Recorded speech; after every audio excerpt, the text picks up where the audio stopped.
আলুর যে কোনো রেসিপি আমার কাছে অনেক ভালো লাগে। আর বাচ্চাদেরকে এই ফ্রেঞ্চ ফ্রাই টাইপের বেসন দিয়ে এই রেসিপিটা করে দিতে তো আরও মজার লাগে, আরও খাইতেও বেশ মজার লাগে। হ্যালো এভরিওয়ান, আসসালামু আলাইকুম।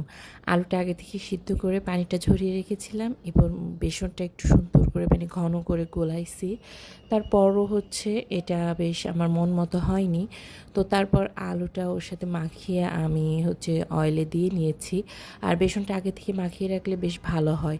তো যাই হোক, তারপরে বেশ আলহামদুলিল্লাহ অনেক সুন্দর হয়েছিল, মজার হয়েছিল। তো এই তো এভাবে উল্টায় পাল্টায় ভেজে নেওয়ার পর আমরা এটাকে পরিবেশন করব। তো আলুর এই ফ্রেঞ্চ ফ্রাই টাইপের এই রেসিপিটা যে কোনো গরম ভাতের সাথেও খেতে মজা লাগে কিন্তু। তো এই তো হয়ে গেছে আমার এই আলুর চপ, এক প্রকার সাবাদের কথায়। সাবারা এটা বেশ মজা করে, খায় এবং পছন্দও করে। তো আমার এই ছোট্ট রেসিপিটি কেমন লাগলো কমেন্ট করে জানাবেন।